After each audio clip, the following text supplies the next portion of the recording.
What is going on, everybody? And welcome back to another episode of Premium Takes on this lovely Friday afternoon. Our fellow co host Mac had some arrangements that he couldn't make the show, but it's all good. We're going to carry on without him. We couldn't do that amazing intro, so hopefully I carried it through. But we respect, we're going to throw our furs up for the homie Jeff. You know, he's always a co host here, he's always with us in spirit, and we're going to have a great show tonight. But Adam is here, and hopefully you had a great week, Adam. Hopefully you're ready to talk some football.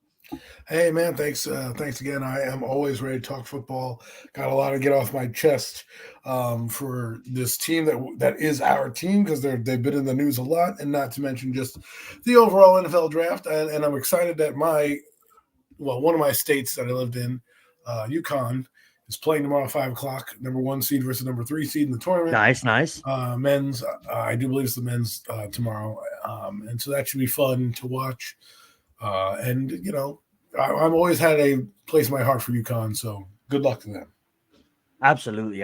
Well, you know, the majority of the show, guys, is just going to be me and Adam just opening up, going down different rabbit holes, talking about different draft scenarios that could happen to the Giants, talk about different teams and what they ended up doing, you know, with the moves in free agency, with the moves in the draft.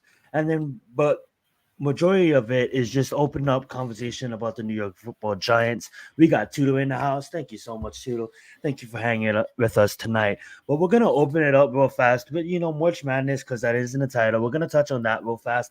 I would say I wasn't really watching as much as I could have, but I know that there's been some solid games. There's been some upsets, but majority of the Sweet 16, you know, as you can see here, majority of it is teams that was, you know, high-ranking teams. Is there anything outside of obviously what we talked about last week with all those surprise upsets? Was there anything that has been going on this week that you feel that we need to talk about, Adam, or should we kind of leave that March Madness until Mac gets back? Well, it's not necessarily saying there's nothing going on. Basically, the big seeds have made it to. I think we're in the Elite 16 right now. Or not the Elite 16, the Sweet 16. Sweet 16, yeah. They like to call it. They call it the Elite 8 and then the Final 4. Let me not get my names mixed up. No Mets, what's going on, man? So, you know, like I said, UConn's playing tomorrow, so I'm looking forward to that game. That could be something that we see an upset by. You never know what happens. I mean, it's the 3 seed versus the 1 seed. Illinois. Which is not an Illinois, you know, Illinois, they're number 3, right? So they are not going to be scared of playing the number 1 seed in the to get to advance to the Elite 8. You know, so I'm looking forward to it. Probably put it on the background a little bit as I got a lot of things going on tomorrow, so it might just be background noise. You can tell a lot of these games are bananas. On the men's side, the women's side are also having a good time too. So this is the time of year I love the most because you get a baseball opening day. You got the Final Four, or in this case, the baseball is already opening again. I swear they have like the shortest off season. They opened a couple days ago. Yesterday was opening day. So I mean, you know, usually April 1st. April 1st is technically a Monday, so they're trying to get a couple of these games in early. Opening day usually is a big thing, but we're talking about the NCAA tournament. But what I was saying is the NCAA tournament, baseball, NFL draft, NBA playoffs, NHL playoffs, all kind of converge on the same time. So once you're done with following your tournament and your brackets, you get right into baseball. Once you get through that first week of baseball, which is always exciting, then you have, you know, the NBA final season and the playoffs. Those playoffs will take you right into the NFL draft. The NFL draft will take you right into, you know, some the NBA finals and that type of thing. And then before you know it, there's a lull, and you only have baseball, which will rule the summertime till about August, when these late July, August, when teams report to camp. So look at that. Clemson. See, this is what I'm talking about. Clemson, 25-11, 27-10 versus the Wildcats. Very even matchup. Don't always let the records fool you, especially with teams that you're getting right now that have finished in the top of their respective bracket. And I'm sure Arizona probably thought, hey, they had a good chance to beat them.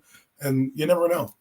Clemson could be on the tear this year. Maybe they end up in the Elite 8 as it's going on. But we'll see, man. It's going to be a fun tournament. It really is. It really has been. As you can see, NC State and Marquette Marquette's one of the main ones. This could be an upset in the making. We'll keep an eye on that for you as it goes on. There's I think it's 3 minutes left to go in the game, as you can see there in half number 2. So if anything happens, such as Marquette gets upset, we'll try to break it to you here live.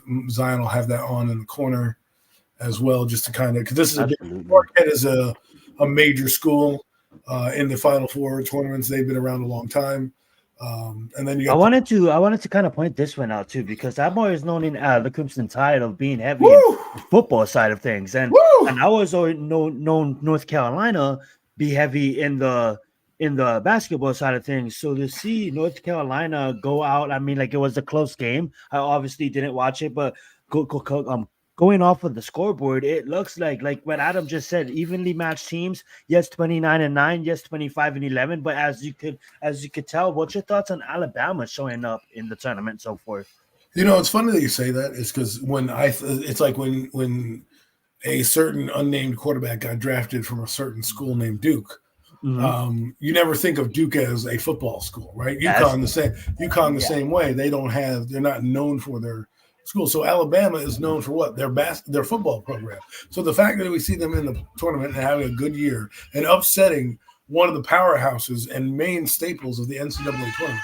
I mean, UNC has arguably, hey, Mac, how you doing? Throw the floor. Appreciate you setting it up. I totally slipped my mind that you wasn't going to make the stream, but Mac still set everything up for us. So respect to Mac, and hopefully you're having a good one. Let's go, Mac. Mac, man, hope you're doing well, whatever you're doing. But UNC has a little place in my heart, not because our future quarterback's coming from there. No, it's because and the best linebacker of all time came out of there. But not to mention the best basketball player of all time, and MJ has come out of UNC, and they've been in every tournament.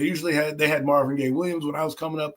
And he was one of the big stars they had back in the day when I think they won in 2005. I think they won the tournament, the whole time, the thing. So they're a powerhouse. So to get bounced right now, I'm pretty sure the prognosticators did not think that would happen. With UNC, especially after they trounced Notre Dame. They probably thought it would be a hard-fought game, but they didn't think it would be like this. Marquette is on the ropes, folks. Really on the ropes. We're not going to stay on this game because, as you know, basketball takes forever down the stretch. That is true. But down by 2 possessions with 2 minutes to go in the game, that's never over. That's just 2 buckets or 3 buckets, depending on how you look at it. So, I mean, it's exciting. Duke versus Houston, that's going to be interesting. Again, if another powerhouse falls, what I mean by powerhouse is like a main staple in the NC tournament that we see every year in and year out, day in and day out, like Gonzaga. I was just about to say, yeah. Gonzaga's always in the tournament. Sometimes they're in and out. Sometimes they win it all. Sometimes they don't win it all. Usually they're in the Final Four at some point. So the Gonzaga Bulldog, and they have a storied history, John Stockton came from there. A lot of big players come from Gonzaga. They're a well-known school. Again, the Boilermakers, to me, their basketball program, their program is pretty good because they do both basketball and football. I hear their names in both the NCAA and football. Football has fallen off for Purdue, not the same way as it normally been. The last big Boilermaker that came out was Drew Brees, that I can remember, at least the quarterback. I think Aiden O'Connell's from there as well, but it's just good to see some of these schools. And like I said, the tournament is what it is. We have a couple games coming on.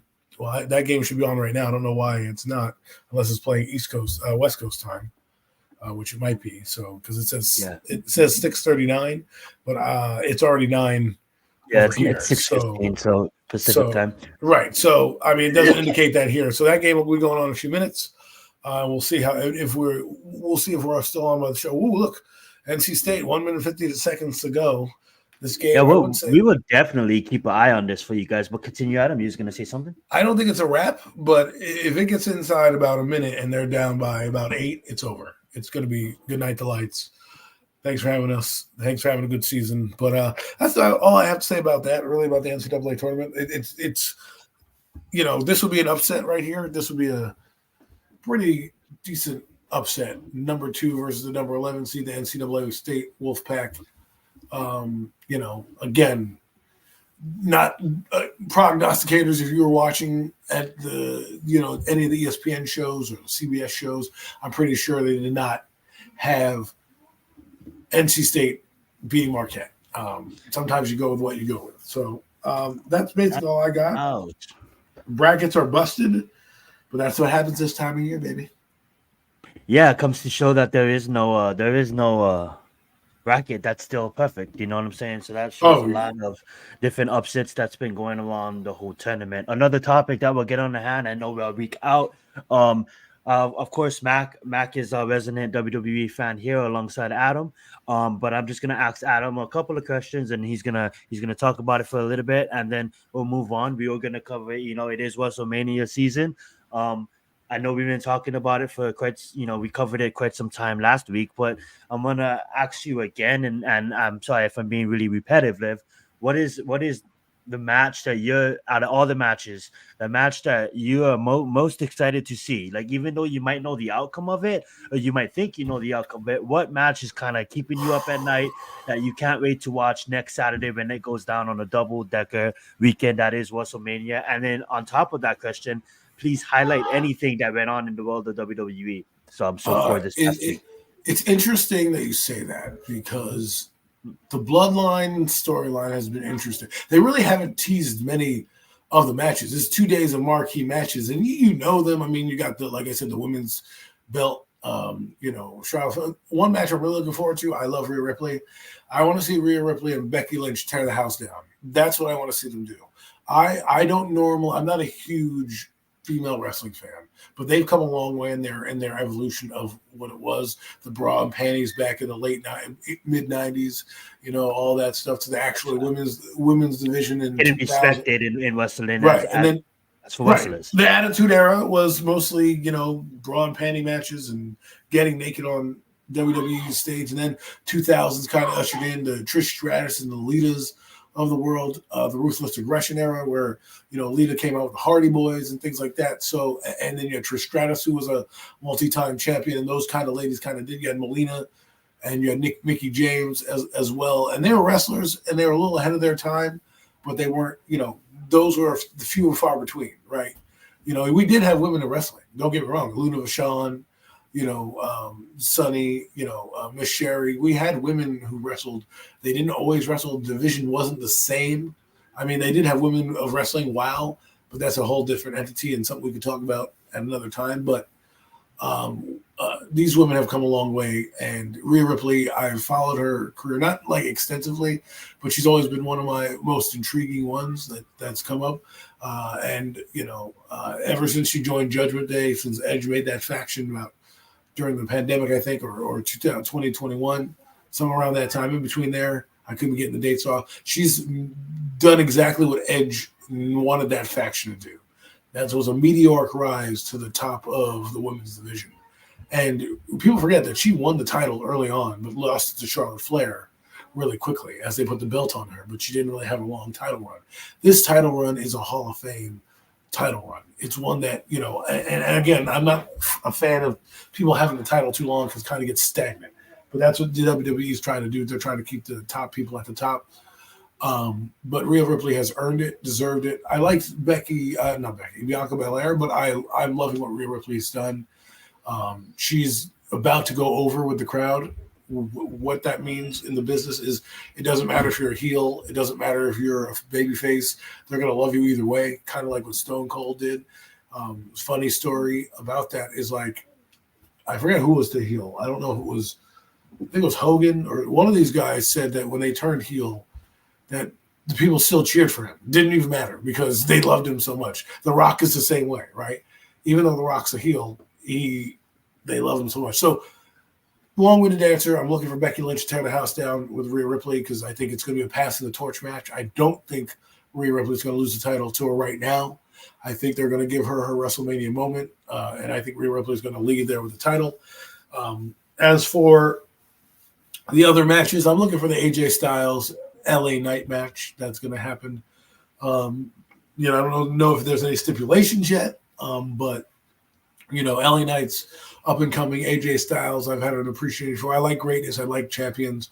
I like guys who can put on a good show during a pay-per-view and guys who get underlooked. That's why I've been watching AEW recently. And AEW is not quite the production that WWE is, but what they do is they allow guys to win titles who are on the roster. Edge just won a title, their TNT title, whatever title they had on there. They have so many titles on that show. But the point is they allow their guys on the roster, no matter what their age, to compete and to actually be in title matches if they can still go. And for me, that's why I'm like, WWE, you're squashing all this talent, right? So that's what I'm looking forward to. And of course, I'm looking forward to Cody Rhodes finishing the story. I know people are saying, well, they're not going to let him finish the story. I'm like, to me, if the WWE does that, then you wait. I don't want to wait till SummerSlam to see him win the title, right? Give him his moment. He's 3 years removed from being here. Okay, the first year he came in, he tore his bicep muscle, couldn't quite win, right? And then he had to technically win the Royal Rumble to get there. Then he loses in a way that been losing all the time by the bloodline, right? So now you're going to tell me, and I don't think they're going to win per se on Saturday night. Something tells me they're going to lose. It's going to be bloodline rules because they're going to make this kid earn the title. And Cody Rhodes has done everything you asked him as a face of the franchise. That's what he is. Roman Reigns' contract ends in the next few months to the end of the year. I think he's going to take some time off. I really do. I think he needs it. I think he deserves it. I think he's trying to go to movies as well with The Rock. Turn into Hollywood, Batista. Right. John Cena, The Rock. The Rock. He was in Fast and Mr. Furious. Kennedy. I mean, Mr. Kennedy probably not as much, but it's just what I'm just saying. Like, you get bit parts. Roman Reigns got a bit part in Fast and Furious and a couple other things. He can play a goon in the movies. They're always looking for a good big bad guy. He's got the looks for it, so he could do basically whatever he wants after wrestling. And I think it's time to give up the title. Like, I can easily see this happening. The Rock costing Roman Reigns the title and saying, I'm the final boss. Because right now, that's what people wanted to see was Roman versus The Rock. That's what they tried to do, right? So that storyline is not back burner to me. That storyline is in the forefront. I don't truly believe The Rock is going to be heel. I think he knows that he's the final boss, and there's a little dissension amongst the ranks, right? Now, what could happen is you leave with the title, fine. Let's play that devil advocate game. One that squashes Cody Rhodes and all the work that he's done across Make-A-Wish, going out to all these appearances. Why do you not want the champion who Roman Reigns doesn't do all these things? Roman Reigns has, a popcorn schedule compared to Cody Rhodes. Cody Rhodes is John Cena. He's out there. He's doing the things. He's advocating for guys. He's bringing guys. He's showing up every night as well, too. Even in live events. Events. Cutting promos. He's thanking the audience at the end of the night. Like, the guy deserves he's over with the crowd. The crowd absolutely loves Cody Rhodes, and he deserves the title. I don't give a damn about no Bruno Sammartino, no Hulk Hogan, no fucking streak. Because at that point, they thought it was real, and Hogan was the business back then. That's not the case anymore. Cody Rhodes is now the business. You literally got a section of fans that left the WWE to go watch AEW who have now come back because you've gotten Cody Rhodes here. And not to mention he delivers in his matches, he's cutting great promos, and he friggin' deserves it. So let's play devil's advocate. Let's say Cody doesn't win. All right, what are you gonna do now? He's beating everybody. So then the tribal chief goes on to beat The Rock. Then what is there to do? Like, ride off into the sunset? Like, I'm over it. I'm over it. You have two champions for a reason, and both champions have held the title for a long time. Like Seth Rollins versus Drew McIntyre. Drew McIntyre deserves the title. He deserves it. He deserves the title. And I believe what they should have done was like Cody Rhodes versus Seth Rollins. If they do this, if they give the title to Roman Reigns, then you should never have done Roman versus Cody because that doesn't do anything for me. Okay, you should have done Seth versus Cody. He at least gets a title, finishes the story, and they can come back and win both the titles back and take everything from him, right? Don't waste this heat. Because right now, the only storylines that are mega right now that are box office that you want to come see is that match right there. Drew McIntyre, I don't know what the hell's going on with that guy. He's so obsessed with CM Punk that it's like, dude, focus on your own damn match and win the title and stop worrying about CM Punk, who I think is either going to be the special guest referee or interfere. This is WrestleMania 40. I heard a rumor Hogan's coming. This is going to be one of the best WrestleManias, I hope, in a long time. And I know it's been a long-winded answer to answer your question, but I'm just excited to look at most of these matches. I'm sure we're going to get more information as we go. 2 days of content of 4 hours or so to fill is a lot, and they only have about 10 matches that you can name, and that's not that could fill 1 day, right? That's not going to be a lot. So I'm sure you'll see a lot more. You'll probably get a guest host at some point. It should be fun. Yeah, absolutely. And I love that because of the fact that, everything you just said, I love that answer. I love that you took it a while to answer it because of the fact that if you think about it, you basically covered everything in the world of WWE real fast, and you gave your honest thoughts and opinions on it. One thing I do want to point out that I heard you say is, they have now, I believe, in AEW, like you were saying that Cody left and he came back, they now have competition. So the WWE being that, the taking over of Triple H now being head and controlling it for not really being puppeted by Vince McMahon. Now that Vince McMahon is out of the way, we'll talk about that on a later time and date. Being that Triple H is now running the company, he obviously knows that there is competition on the other side with AEW, and if somewhat doesn't change he's going to lose a lot of fans. WWE will always have their fans, but then again, they always ate the little fish and always devoured the competition. But AEW has full steam ahead, and they're backed by billionaires. So that being said, as we're gonna move on, I do want to give a fast update real fast. I believe that Marquise did lose this. The Golden Eagles to the NC Wolfpack. The final was 67-58. Woo, so if anybody was wondering, absolutely, they won by about 9. That being said, we are gonna move on to certain topics before we kind of just open it up with draft talk. That being said, the first topic, it's kind of late, but it's been a while, and the reason why sometimes I like being a weekly show is we can just compile all the information into one show, and you guys can obviously get all the information from us. Yeah, from us. At a rapid fire. So we're gonna rapid fire this. First one we're gonna do, Adam, is we're gonna do Giants owner John Mara, speaks out about the draft, and he basically, what this article says, guys, what we're going to be talking about is he basically gives the keys to the kingdom to we're starting here, huh? We're starting here, absolutely. And he's basically saying you guys can go, and if you guys feel that there's a quarterback you guys love, you guys can go take them. If you feel that there's a tight end that you love or a receiver that you love, it's basically saying the kingdom is yours. I'm going to step to the side because clearly what I've been doing over the couple of years of almost being a Jerry Jones type of figure hasn't really been affecting this team the way he wants it to go. I know we give him a lot of hate sometimes because we're so passionate as Giants fans, but he's the number one Giant fan. This is his family-owned team, and if anybody's mad at the way things is going, it's John Mara.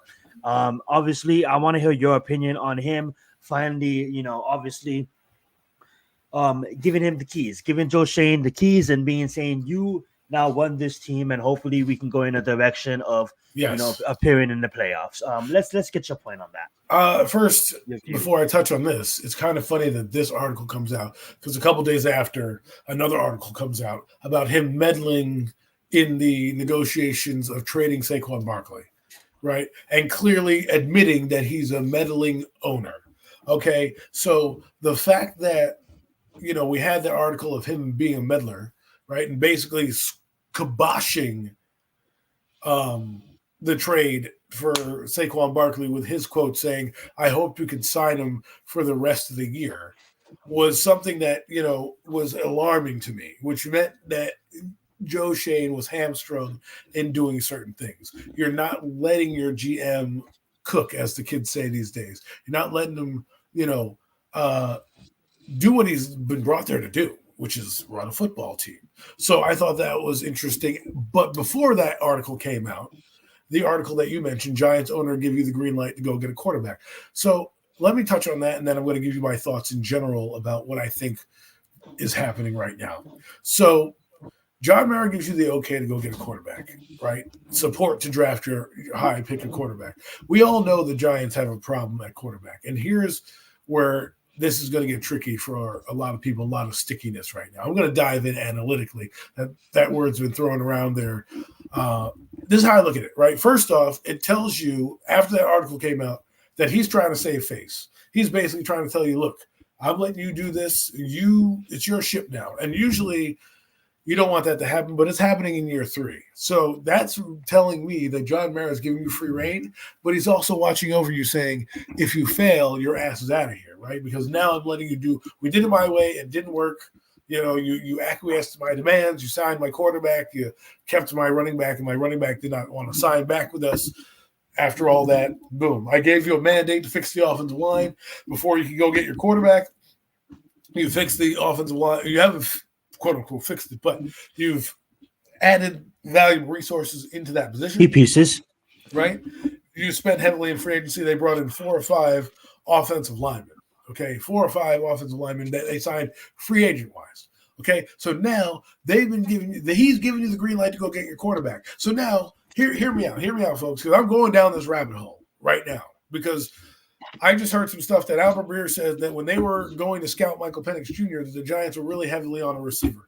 Let me tell you something about this right now. Okay, if the Giants, who by the way, verbatim, John Mara said, the front office has told me this is the best quarterback draft class we've seen.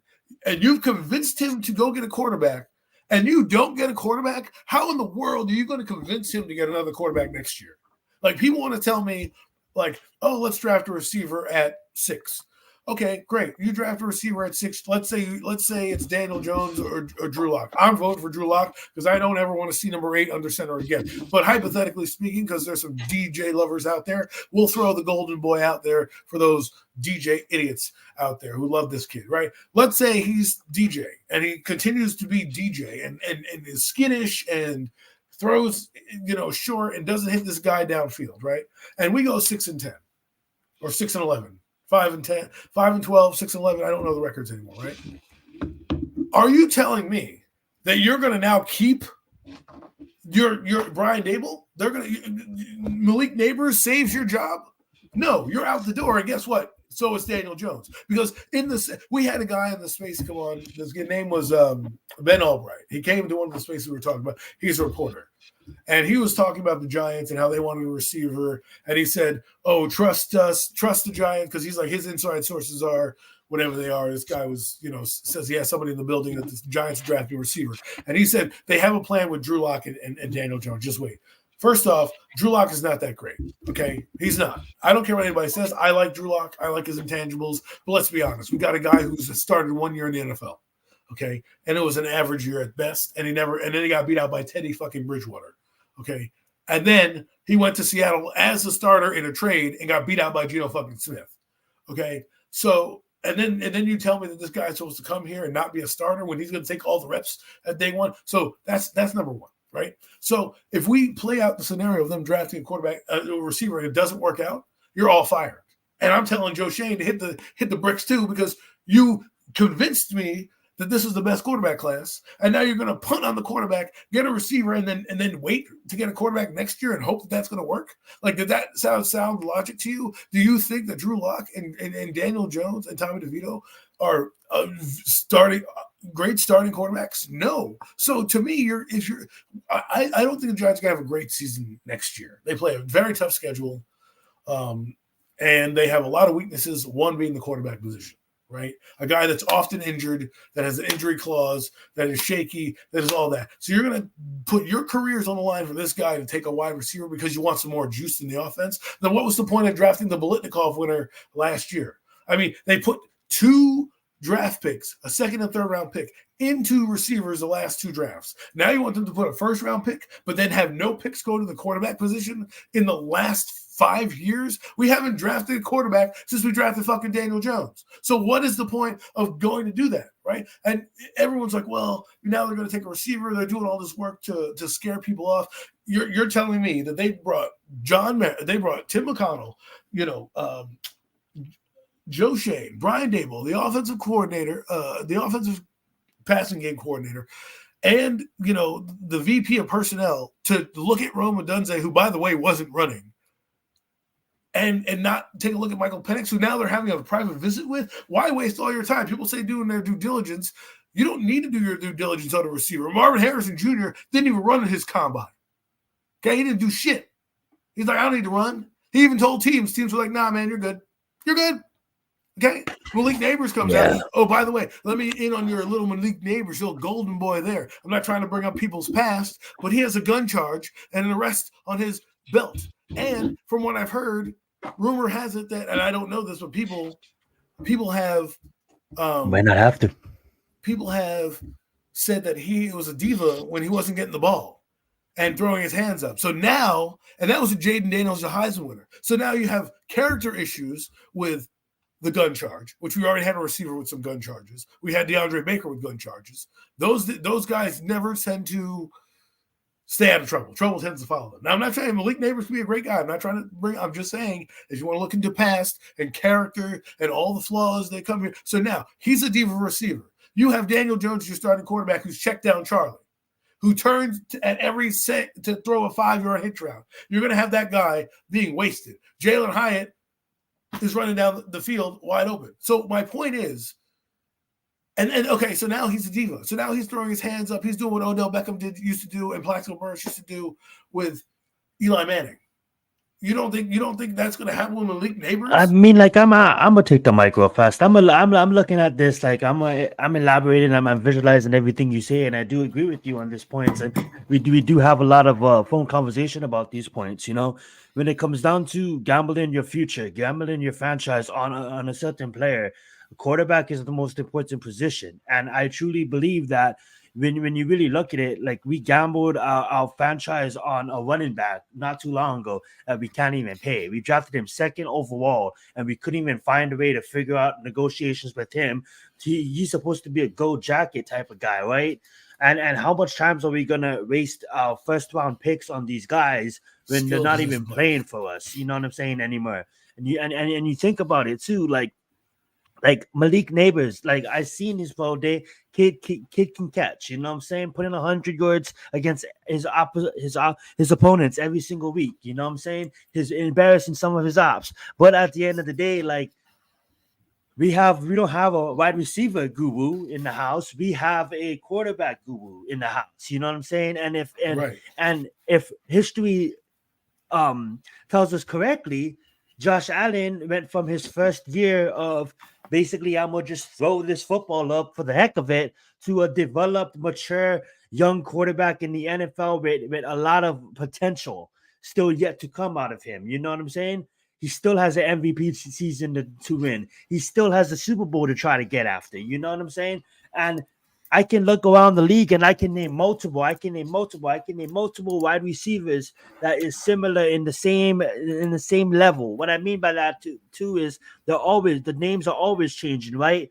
Couple years it's AJ Browns of the world, and then you know it's Antonio Browns of the world, and then it's Julio Jones of the world, and then it's Michael Thomas of the world, and the list goes on and on and on and on and on. I you know, if I ask you guys who's your top 3 receivers in the league right now, I would answer that with Justin Jefferson, Lamar Chase, and follow that up and call me whatever you want to call it. But CeeDee Lamb is definitely number 3 in my mind as the younger generation comes to. I get it. There's your Tyreek Hills that still plays. Devontae Adams still plays. Hopkins still plays. The fact that I just named all these receivers that is literally benefiting for their team. We're gonna get into this point a little bit later when it comes down to what the Bengals was able to do and what the Buffalo was able to do, and we're gonna pull up records and we're gonna show you guys that later on.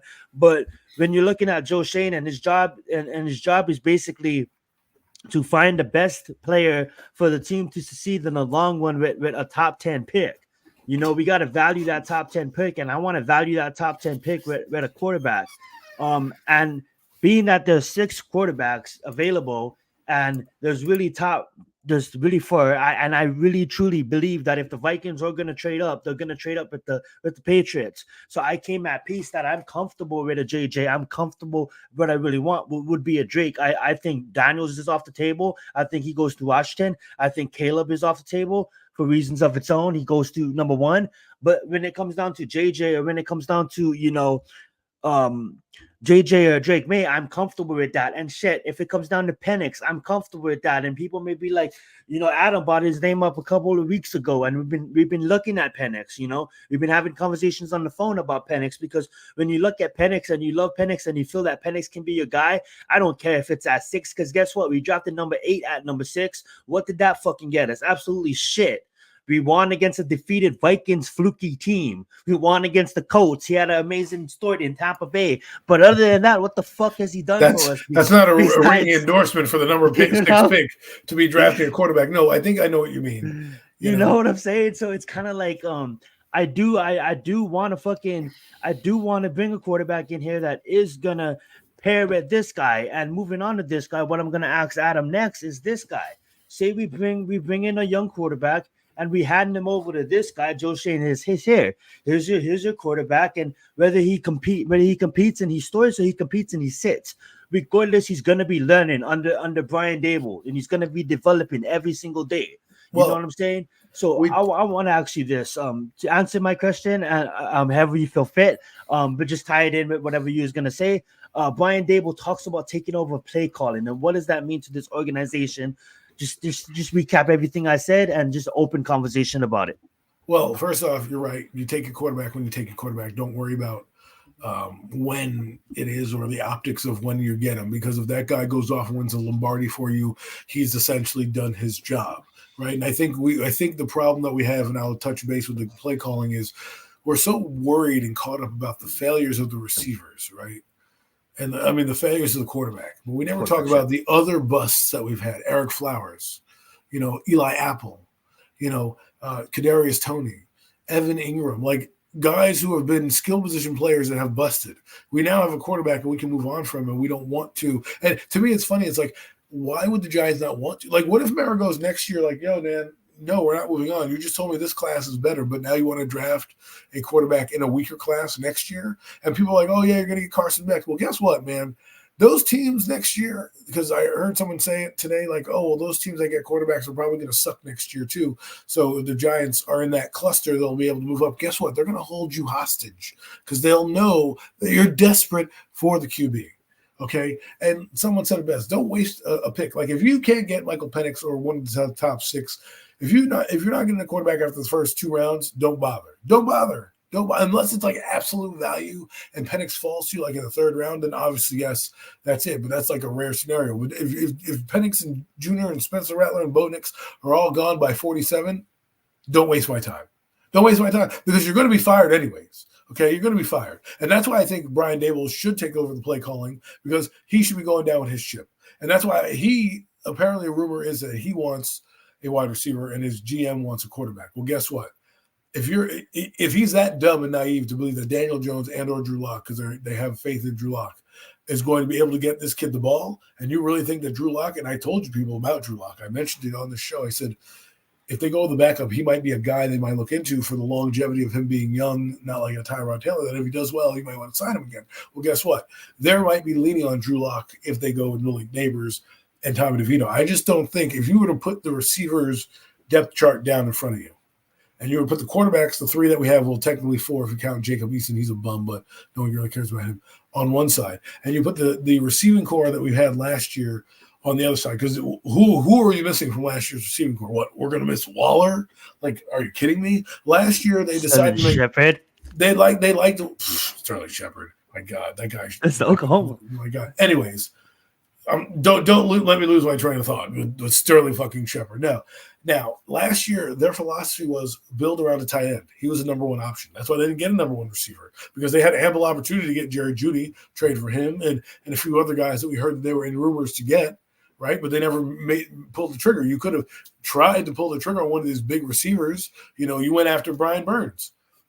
So now, and let me ask you this: you don't think receivers are going to come out next year? They come out in droves. They come out in fucking droves. Okay, and if you had picked George Pickens instead of Wan'Dale Robinson, maybe you wouldn't be in this predicament right now. You'd have your number 1 and your number 2 in Jalen Hyatt, and now you could be really focusing on the QB position. But I think Brian Dable is going to call plays because of that. And if I were him, I'm begging Joe Shane to get me a quarterback. Because if the only way I'm saving my job is calling plays, but calling plays for a young signal caller, not Drew Lock. Drew Lock's not here. He's not the future. How many guys, rarely do you see guys come up out of nowhere, right? I mean, you got Jimmy Garoppolo, but he was traded, right? He had some clout to him. Jimmy Garoppolo is nowhere now, right? And that's why I don't understand. That's why, again, I go back to this, the optics for me. Last year, with Brian Daboll and Mike Kafka calling plays, right, they were able to get guys open. It wasn't like Jalen Hyatt wasn't open. It wasn't like Darius Slayton was not open. When a quarterback was able to move the team downfield, they made those plays and were explosive. Okay? That's a fact. That's not a fucking joke. Go look at it. Go watch the tape. And that was Tyrod Taylor and Tommy DeVito throwing the football.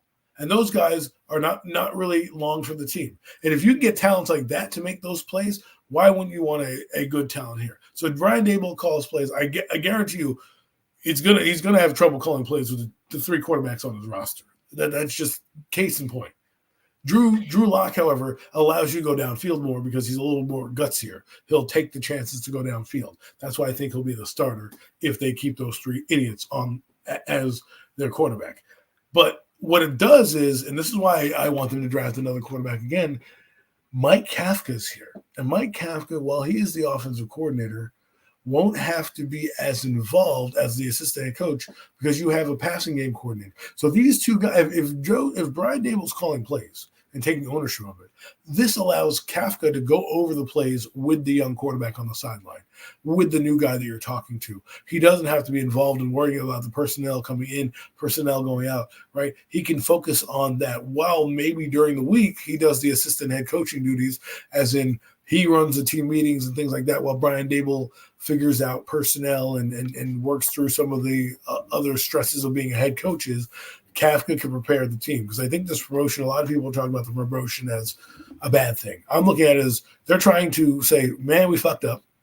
We're going to give you a promotion, and hopefully the assistant head coaching title will help you get a job down the road because you're an assistant head coach. Now, does that mean he's sitting around collecting a paycheck? I hope not. If I were Brian Daboll, I'd off some of those duties that are leaving me the stressfulness and yelling at teams. I'm taking some of that duty off my plate so I can maybe relax a little bit more, focus on other things, focus on the offensive game plan and the personnel, and then he can focus on the team meetings, getting things ready and all that stuff, and really being the pseudo head coach, right? Because if Brian Daboll does fail, guess what? He gets fired midseason. Guess who's going to be the coach? Mike Kafka. So I think it's a good dynamic right now that you have. And then you have Shea Tierney, who's promoted.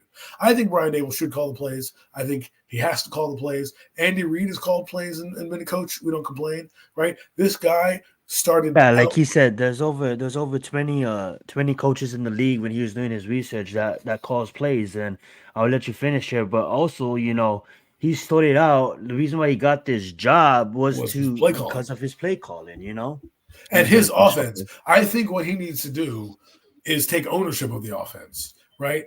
Make it say, okay, this is my offense. I'm going to call the plays. I'm going to know the down and distances, right? And then if the guy screwed, let's say, case in point, Tyrod Taylor, he's at the 1 yard line in Buffalo, throws a damn 5 yard over a loft pass over the thing when he should have probably ran the football or whatever the case may be, right? And he's yelling at Tyrod Taylor. Well, guess what? That's on you and your offensive coordinator. You're listening to the play calling go in. The play is not executed to the way you do it, and you yell at the quarterback when technically it's on you for letting that play go in. Now, if you take onus of the play callers, and you don't, he's trying to keep it close to the vest, like, like, dude, just call the plays. No one's caring. No one gives a shit if you or Kafka's calling plays. No one's sleeping up at night saying, oh, well, I guess Brian Daboll's calling plays today. Because they don't give a damn. They're guarding against your scheme and your players. They're not worried about you. Nobody worries about Sean McVay. They understand what Sean McVay is going to bring to the table. But are they like, oh my God, Sean McVay is calling plays. Whatever will I do? No, just do it. You know why? Because those guys have taken ownership of it. If it's a failure, it's because I made the bad call, right? And you got guys like Pete Carroll who do it differently, who let their players do it, their coordinators do it. And because you fucked up so badly with undercutting Kafka and making him look bad and not letting him get the play calling duties, because technically, if he was the play caller last year, he technically should be fired. And again, another reason why I think you're on the hot seat and you need to draft a quarterback, because if you go there and you call plays and you fail, like if he fail, he's got to fail on his own accord. Like this is, to me, this is put up or shut up for Brian Daboll. I don't get him as quarterback now. Give him a year where we know that he's going to be here, because I don't know what's going to happen in 2025, and get me a quarterback and see that he can develop that kid. Because if you go out and you're really sitting there, Brian Daboll, and you're like, I'm going to go out with no neck Daniel Jones, Tommy, I had 15 minutes of fame, DeVito, and Drew Lock as your quarterbacks. That's probably the worst quarterback room in the NFL. And that's what you're gonna do? That's why it's kind of like, it's kind of like it is pretty tough. You know what I'm saying? I look at it like this too. I want him to call the plays because he came in here because of his play calling. And when I really think about it, and thinking about like the competition, right? A lot of people want Malik Neighbors because they seen him play in college, or maybe they watch his highlights or his tape and they seen him put all this electric stats out and everything like that. And don't get me wrong, the guy checks all the boxes when it comes to wide receivers. But what I'm scared of is, a few things. I get it, guys. He does check all the boxes, but at the end of the day, he's still a rookie. I get it. Giants fans had seen rookies come in and be superstars like Justin Jefferson, like Chase in recent years, not for the Giants, but for the Giants personally. We've seen the OBJ effect. I think a lot of the times looking at Malik Neighbors, even though he looks like a dynamic receiver and he can check all the boxes, at the end of the day, he's still going to go up against my physical cornerbacks and my physical competition in the NFL. The last time I checked, he did have Ryan Thomas helping him on the other side with he had Jaden Daniels quarterback. A great quarterback with a great team. If you watch how much people will get drafted early from LSU, you can figure out the reason. Case in point, Jalen Hyatt. Jalen Hyatt at Hendon Hooker is winning the Blitnikoff and being the best receiver in the entire college football. Comes here with no Neck Jones and Tyrod Taylor, and barely is the same guy. Exactly. And then when you think about it too, I look at it like this. I was gonna land it with this. You look at, we bring in Malik Neighbors. Okay, we bring him in at 6. Congratulations. What Adam just said, like, I don't trust the quarterbacks on roster to get him the ball like effectively. I get it. He's probably gonna demand the ball. He's gonna get the ball. He's gonna figure out a way to get the ball. But at the end of the day, that doesn't look at me looking at next season and us competing, because at the end of the day, the position that matters the most to me is the guy who touches the ball on every single play on the offensive side, and except for the punter. You know what I'm saying? And there is opportunities where it just aligned. If you look at this draft, I know we've been saying this over and over again, and I've been preaching this, but go really look how deep the wide receivers go. Go really look how deep some of the offensive line goes, because I feel like we're not done yet. We're going to get some offensive line in this draft. And then if you look at the quarterbacks, there's a significant fall off. So in all of that, and what I'm trying to make is there's not a guarantee who we take, guys. Everything is a gamble. But what I'm most scared of is exactly the guy who is basically the deer in headlights. He's dramatized by this offensive line and what we have given him and put in front of him for the last 6 years. He got a chance more than a lot of other quarterbacks would ever. You know what I'm saying? And he's still being some Giants fans are still wanting him to give it another shot. And I think when it comes down to coaching, what's up, Unpopular? Thank you for joining us tonight. I think when it comes down to coaching, a lot of the time it comes down to kind of like pride in a sense too, right? So you have Pat Shermer here, and then you have Ben McAdoo here, and then you have Joe Judge here, and then you have, homie Brian Daboll here, right? It's almost the point of pride. Like, hey, I see what you guys see. I see something special in this kid. I'm gonna try to be the guy to to get him to play the way what we see.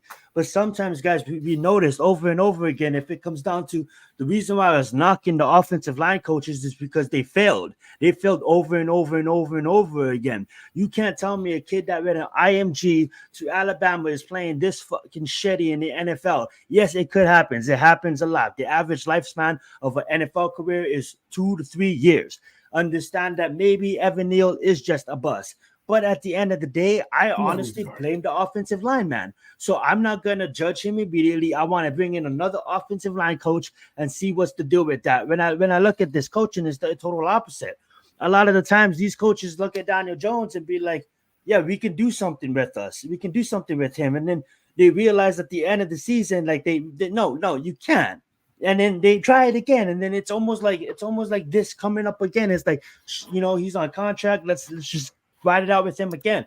We're not competing next year with Daniel Jones under center. We're not competing next year with Drew Lock under center. And even if we, like I said, even if we went out there and grabbed the Brock Bowers, I mean, like it would be horrid to move the ball down the field with a quarterback that doesn't process as fast as we need him to process. And that's one thing that I want to talk about these young quarterbacks, like a Drake May, like a JJ McCourtney. I seen them walk up to lines in college games because I've been a fan of as soon as they got paid off of the likeness deals, the image and likeness shit. I started watching college ball and I loved it. I used to love it, but I had to boycott it. I had to boycott it for recent years because they never got paid. And I watched a documentary that changed my look on it, and I boycotted the industry for a long time in my adult life. In recent years, in the last 3 years, I've been obsessed to it. I never played the game of football, but coming from Hawaii, Hawaii's big on high school football and it's big culture in football in the state of Hawaii. And obviously there's in Florida and California and Texas, football is huge as well. And I'll put Hawaii right up there. You know what I'm saying? And when you really think about it, like for the last 3 years, I've been not obsessing over college football, but I've been excited to watch games on Saturdays than I am watching the Giants on Sundays because it's been a whole lot of depression. And when I watch these games on Saturdays and I'm seeing these quarterbacks like my team, I watched every single snap that Caleb Williams had at USC, and I watched a couple of his true freshman season at Oklahoma. To see this kid come up and be like, bam, bam, bam, bam, read the defense, know what they're doing, and people be like, what? He's not playing in the SEC, but guess what? The Pac-12 is no more. The Pac-12 is gone. It doesn't exist no more. But if you ask any college head outside of the SEC, the Pac-12 had the most teams in the top 25, and we was a heavy conference the last 2 years. So when you see a guy going to the line, reading defenses, that's top 25 teams, and reading multiple looks in less than a second. He's like, boom, boom, getting the ball here. That's not only Caleb Williams. That happened to Michael Penix. Michael Penix that played at Washington that had to do with the UCLAs of the world, the Utahs of the world, the Washington States of the world, the Oregons of the world. You had to do with that. You know what I'm saying? Well, we didn't have a defense, but the point being, all these fucking the top six, including Bo Nix, that's getting a lot of hate that played in the Pac-12. Look what Bo Nix was able to do to some of these top defenses. And if my point being, these motherfucking top six quarterbacks process way faster than Daniel Jones can at his 6-year NFL level. And when you really think about it, speaking of the all-powerful, I'm not trying to hate the kid. I hope the kid is going to go high. He's going to go to a top team. Hope the kid succeeds. But at the end of the day, bro, it's not like LSU, amazing offense outside of probably only maybe Ohio State. LSU was fucking on top of this offense. Go against really top-ranking schools. Like, go look at LSU's schedule and go look at all the cornerbacks getting drafted. Dude, there's Missouri, there's Alabama with Kool-Aid, and I'm forgetting the other guy's name, but it's not like he's going against cornerbacks that is dynamic, that's going to be top 10 cornerbacks taken. You know what I'm saying? So when I look at these receivers and I look at everything, I'm like, okay, they check all the boxes. They're going to be studs, but you know what else? A wide receiver in the second round could have a chance as well. Wide receivers in the third round could have a chance as well because this is so deep. This class is so deep. But I'm going to let Adam take over. I'm going to get some dry mouth. Need to get some water. Go right ahead, Adam. Listen, the Giants last time took a receiver this time, so I think I Hilliard. in 1997, which at that time he was a great player. If you guys don't know, I fell in love with him when I first met him. But again, they did it for a quarterback that wasn't very good, and Ike Hilliard struggled. And then when they got Kerry Collins, the rest was history. What I want to say about this thing is the Giants have no offense right now. Their best player is gone. Their next best player is possibly retiring. And now you bring in Malik Neighbors. Okay, let's say hypothetically speaking, Waller's gone. What are you doing on this Giants offense? Yeah, you have Malik Neighbors. That's one guy. You're already defending that one guy in Waller. So you're just taking your best cover corner and now putting him on Neighbors, and you're saying beat us with the other guys, right? And beat us with Daniel. And Daniel is a stare down Charlie. So now you give him a number one receiver. What do you think he's going to do more of? He's going to try to force the ball more to this playmaker, even if the guy is not fully open in the NFL. He's going to try to do what he needs to do, right? So I think – I'm not saying don't get a receiver in the top 10. If we had an established quarterback or somebody that we believed in going forward to compete for the job, not named Drew Lock. Now, like I said, I like Drew Lock. I'm going to be rooting for Drew Lock because anything but Daniel Jones. Even I didn't even really like Tom DeVito either. So with Drew Lock, I'm not saying he's the savior. I'm just going to root for the kid because he's not the other two schmucks, right? So we bring in this guy, and so what are we talking about now? We have basically one major offensive weapon, and quarterbacks that really can't get him the football. I mean, we talk about, you look at Drew Lock, he has inaccuracies and bad footwork, and we hope that he comes in and has the potential to be here. Now, if he had more success, Sherry had an impressive game against the Eagles. That was an impressive throw, and he has a swagger about him and some aura about him, right? If, maybe this could be a Baker Mayfield type situation where, hey, he comes in $5 million. Next thing you know, it turns into a $100 million contract. I don't know. That could be the case. That could be it. That could be their idea. Say, fuck it, we're going to roll with him just like the Buccaneers rolled with, Baker Mayfield. They could do that. And if it works out like the Buccaneers did, you'll look like a genius. And you'll probably punt on the thing. And then you have to ask yourself, is it going to be worth paying Drew Lock that much money, because he's going to command a little bit more money now, obviously, if he's done well, right? And he's thrown for 3,500 yards and a couple touchdowns. He's going to be like, wait, listen, and then, so what are you're in? So the predicament is for me is overall looking at the roster, I can live with my receiving core if I can get a second round guy. Like you bring in Xavier Leggett here. Is our receiving core any worse than what it is with Neighbors here? Like, they both ran a 4.3. Like, what are we talking about here? They both had a solid pro day, but you might be able to get one later in the first round or later or in the second round. Ricky Parasol, he ran a 4.41.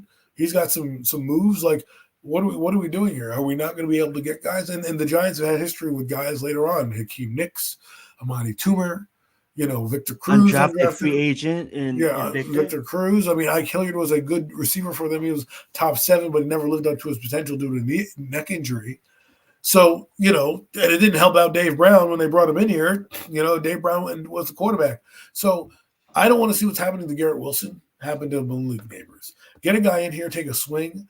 Get a guy in the second round that you believe in. Because the thing is this, if a position group is deeper than another position group, and the position group that you have both needs at, both wide receiver and quarterback, why wouldn't I want to take a swing at the guys that are close to the top of their class than the receivers, which I can get a good one in either trading up? Because everyone talks about trading up for a quarterback. Well, why not trade up for a receiver if a guy falls that you like?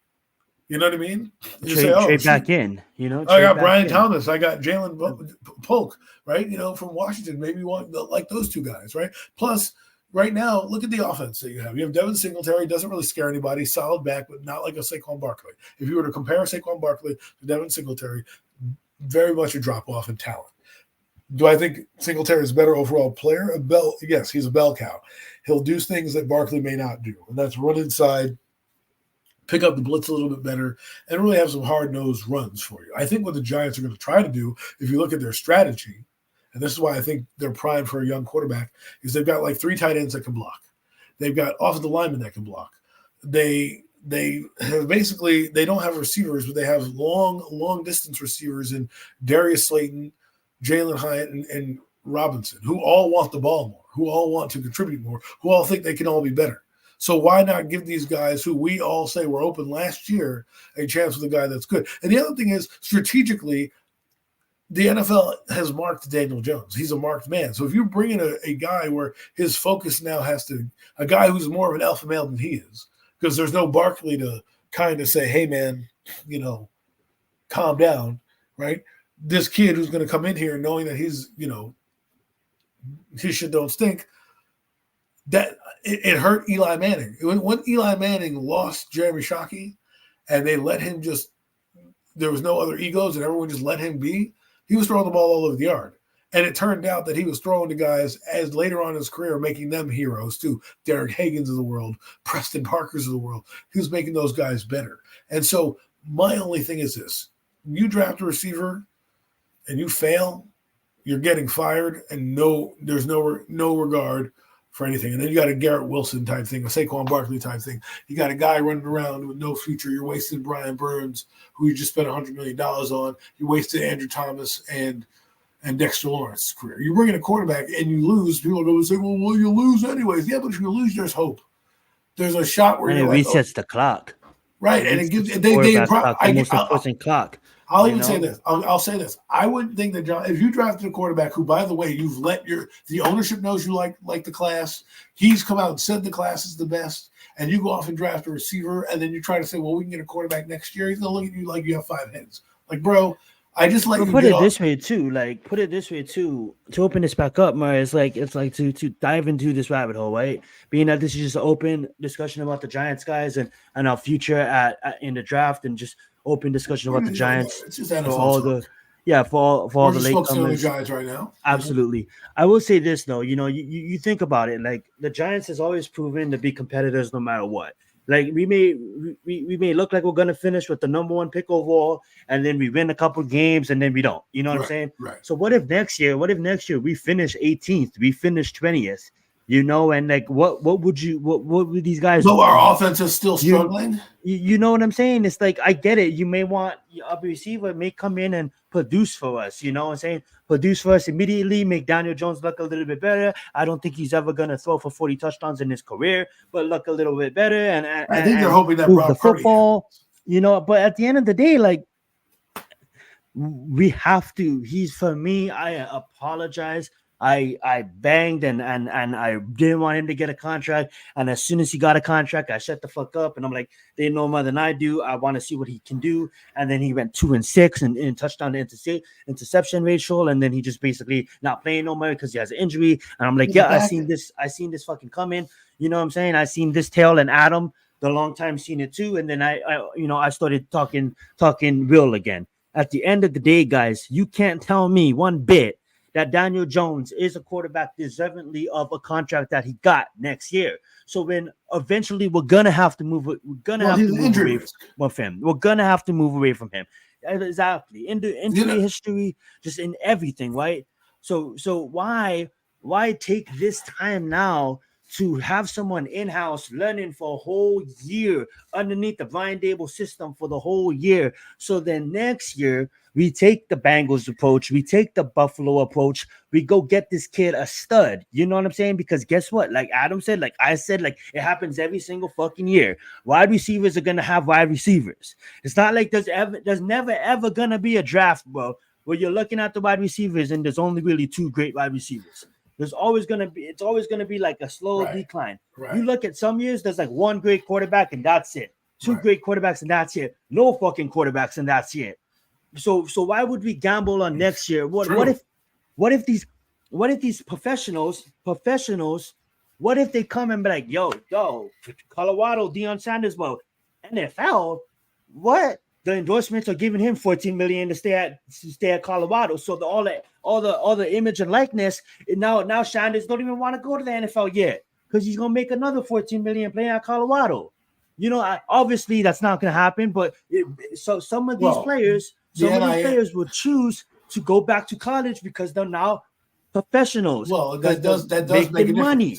That does make a difference. Yes, exactly. So my point being, next year when you only have 2 that I can count right now, 2. There's Quinn Edwards and there's Deion Sanders that is looking like for sure first rounders. despite an injury, hopefully nothing comes to them. That being said, there's a fall off, guys. It goes like that. Look at last year. Last year was a great quarterback draft, right? We'll see what it plays out. But look at the year before that. Where's the court? You know what I'm saying? Point being is when there's special talent that we think is special, that we don't know if it's special because it's a gamble. I'd rather bet my job if I'm a GM on one of these talents that I feel that could save my job. Because for next year, if we have Daniel Jones on the roster and then we win 8 games and Malik has 1,100 yards, that doesn't like we now we're searching for a quarterback of the future. I mean, like let me ask you this. I'm just confused. Like, so the Titans is a prime example of what happened, right? They had a quarterback in house in Ryan Tannehill. They got rid of DeAndre Hopkins. I think they might have had him there. They might not have. I don't even remember, right? I think they do have Hopkins. And so they had a quarterback they drafted in the second round. And guess what? They said, oh, we're going to give you another weapon in Calvin Ridley. So right now they have Calvin Ridley on the team, and I think they still have DeAndre Hopkins, if I'm not mistaken. Yeah, they have both. They have Treylon Burks that they also drafted, right? Yes, they do. Now they have guys in here where they realized they had a quarterback, so they went out and they spent money in free agency and got him a stud. Why couldn't the Giants do that? Why couldn't the Giants, who have many holes, bring in the quarterback, let him learn the system, learn the ropes, a talented guy that Brian Dable can work with, a talented guy that John Mara can sign off on and say, listen, I'll give you 2 years. I'll give you this year, and then the end of, Adam, your opinion is the next surgery, ACL surgery, right, hamstring. He's going to show up and win games with no wheels. So you like Daniel Jones? Is that what you're saying? No, I think he's saying Daniel Jones still has a lot to prove, and I'm thinking he's kind of just saying that he went through a lot of injuries. So maybe if they don't, like, this is just what his opinion, right? He's saying like if they feel that they're gonna give him another chance, then he knows for his ass is on the line too.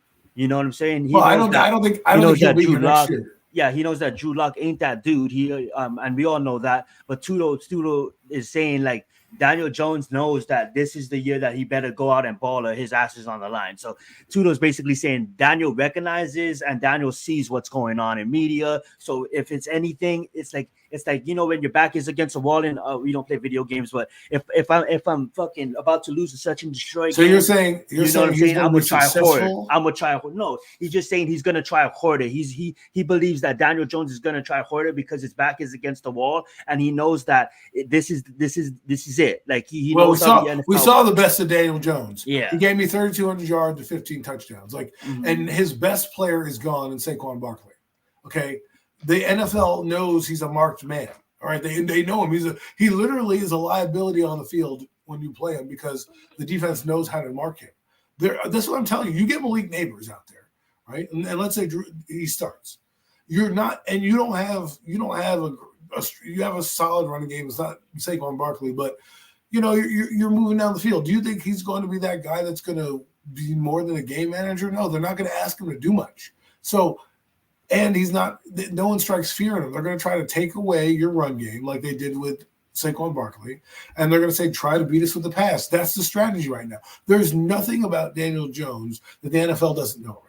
And so, honestly, I do think that all Giants fans know that he's not the guy. I honestly do believe that, and I do think that this whole thing has been about setting up a team for him and then getting the quarterback. But the way some of us is looking at it, we'll look at it like I get it. We want to set up a team, and I'm not saying that this is answering Tudo or anything like that. I'm just saying in general. I'm just saying I think he understands that Daniel Jones is damaged goods. So he basically, I think he understands that he can't carry. I don't. But for me, that's a risk though. If I'm the Giants and he has an injury clause, I'm not putting you out on the field to risk that injury clause. No, that's also what I'm saying too. I think I kind of misread it too. I think he's basically saying that like he has no wheels left. Like and Drew Lock is, so he's somewhat agreeing with you. You know what I'm saying? Right, but how is he going to show up and win games if he has no wheels left on the courses? You know what I'm saying? Yeah, and that's right, facts. right. And but what I'm saying, and what I'm saying though is, look, you think about it like this, right? Saquon Barkley thought about the knee when he was injured, right? In his second season, he said, I didn't open up properly because, I was thinking about cutting on the knee. Daniel Jones has to run. He has to learn to slide. He gets beaten up. You remember? Oh, yes. That's but that's what I see. Too, that's what I mean. That's why I'm saying you draft your quarterback because you have nobody on here that's worth a damn. Right? I mean, Jalen Hyatt, we've invested stock in him, and like I said, he wasn't a slouch. He wasn't a slouch in college. It's not like you drafted fucking Tim Carter out of Auburn or Darius Slayton in the 5th round and expect to be. This guy was the Blitnikoff winner and was blazing a trail all over the place and was getting open downfield left and right? And then you brought in Wan'Dale Robinson, who you had a plan for, who you drafted in the 2nd round, which is a value. The same picks that everyone's complaining about, right, to get a quarterback are the same. Now you don't want to trust the guys that you got, right? So I'm telling Joe Shane, they're still young and need to develop. I kind of look at these fast wide receivers, and I want you to go because I don't want to lose your thought. But what I'm saying is that we're asking guys to take a step forward, right? Wan'Dale Robinson got his rookie year cut short with knee injury. This year, we saw that he was open downfield. Tommy DeVito didn't hit him. Other guys didn't hit him. The film doesn't lie. Right now, he's in his 3rd season. You expect a breakout out of that kid. Darius Slayton gives you an average of 700 yards with an average quarterback every year. And Jalen Hyatt. And those guys played okay with what they got. Bringing Malik Neighbors in here is not going to really elevate the Giants team to the next level without the good quarterback. You look at Garrett Wilson over with the Jets. He had Zach Wilson, who's just as bad as Daniel Jones. And that guy barely did anything in his 2nd season after going and being rookie of the year before when he had performances with quarterbacks not named Zach Wilson. Yeah, and I look at all these quarterbacks and I look at the top 6, and yes, guys, even Bo Nix, because I just defended him because he played in the tough competition. I didn't say Spencer Rattler has talent. So if you're gonna tease me, at least tease me with a guy that's got fucking talent. Why don't bring in Joe fucking Milton? Yeah, don't do that. Don't do that. But what I'm trying to say is, in the point I'm trying to make real fast is all of these quarterbacks, including Bo Nix, you know what I'm saying, I think elevate all of our receivers. I don't think that Daniel Jones is elevating our receivers. I don't think Daniel Jones is leading our receivers. I think Daniel Jones is looking at our receivers, but he's not looking at our receivers because he's brainwashed in the head because he's worried about the protection that he had for all the recent years. But guess what? I don't feel sorry because you basically robbed us. So at the end of the day, when quarterbacks like Josh Rosen can't even get on the fucking field, when quarterbacks like Cam Newton can't even get in the game, when quarterback all these quarterbacks that still has talent. They moved on from those guys. Exactly. They moved on from those guys quickly, right? I mean, the circumstances are that, Pittsburgh didn't need to move on from Kenny Pickett. They still could have kept Kenny Pickett and had Russell Wilson. They moved on and then got Fields, right? And then upgrade.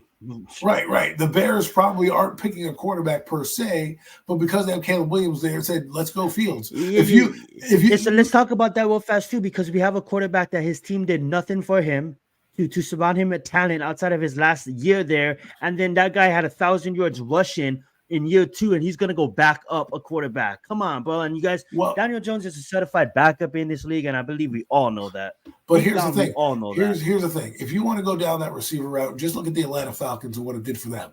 Okay? Yep. They brought in Drake London. They brought in Kyle Pitts. They brought in Bijan Robinson. They let it go with Ritter for 2 seasons. And they failed, and that guy Arthur Smith is out the door now, and he's a quarterback, and he's a quarterback guru, blah blah blah type of guy, right? And they did everything that they asked with this kid. They were like, all right, we're gonna bring in Marcus Mariota, and then we'll start Ritter and blah blah blah. 2nd season he didn't do anything, and now you're the Atlanta Falcons, where you have a talented team, but now you have to go out and pay $100 million for your quarterback. That's not, and not to mention an aging quarterback coming off an Achilles injury is not the smartest move. But because they were stupid and punted the quarterback position when they had a chance to get one, and they decided not to, this is where you're at. And I don't want to be. That could happen to Brian Daboll if you pull the Atlanta Falcons and say, well, we're going to run it back with this contingency. Which again, Tudo brings up a good point. The guy's injured. And do you really want to risk your careers on a guy with a neck injury? Like, I'm just, I know people don't want the quarterback because for whatever reason they bring up, oh, well, this, that, and the other thing. But just look at the league around here, right? Yeah, sure, Calvin Johnson had a couple good seasons without Matthew Stafford, but how do you really remember Calvin Johnson with Matthew Stafford, right? And some other points, okay? Joe Montana was there before Jerry Rice, okay? Troy Aikman got there roughly the same time as Irving, okay?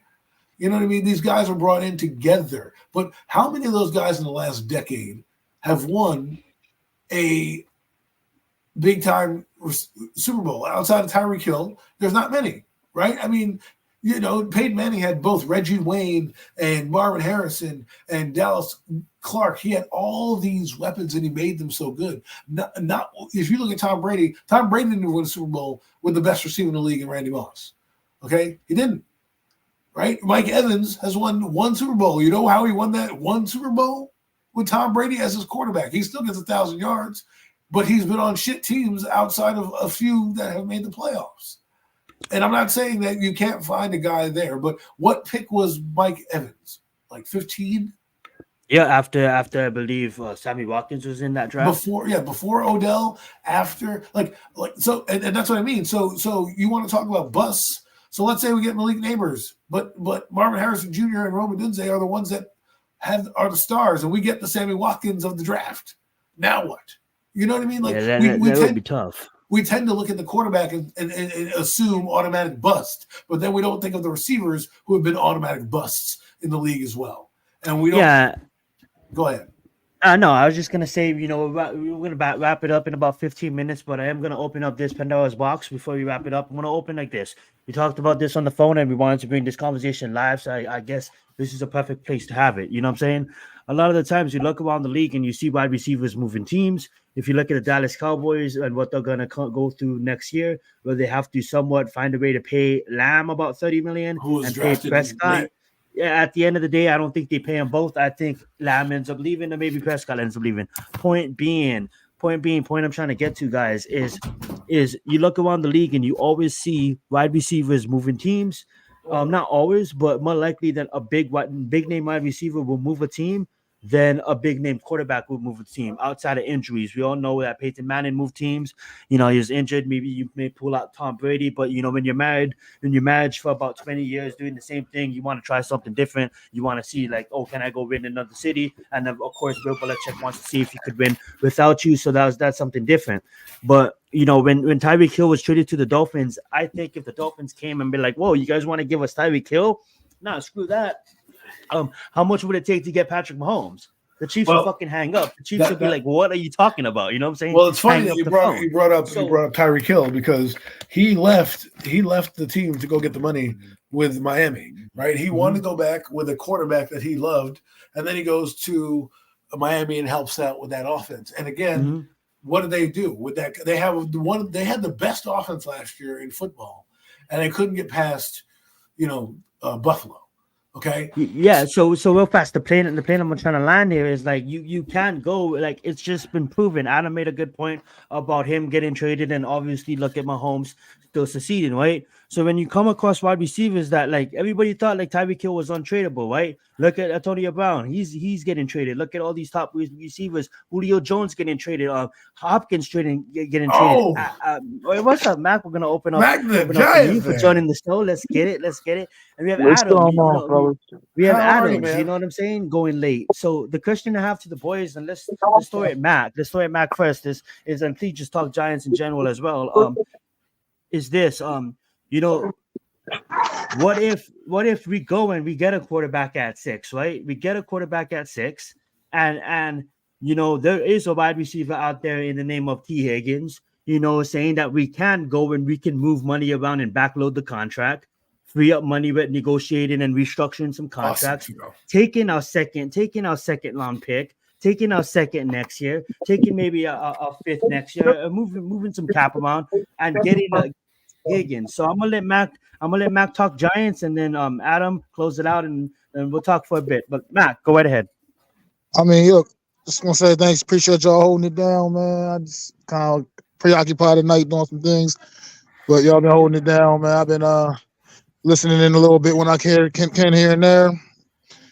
Look, man, I'm just tired of everybody. Just gotta go get the quarterback, man. You gotta stop trying to sugarcoat it. Stop trying to dance around it. Go get the guy. Stop overthinking it. Stop overthinking it. No matter how many good receivers you go out there and get, if you ain't got no quarterback that's gonna get the ball to him, it just makes no sense to me. If you ain't got a QB that's gonna go out there and sling and is gonna sling that thing down the field to a good receiver, it don't matter how good he is, man. And right now we're stuck in a situation where we got a guy that's just gun shy right now, man. He's gun shy. It is what it is. It's not gonna happen here. People got to give up, man. Give up the dream.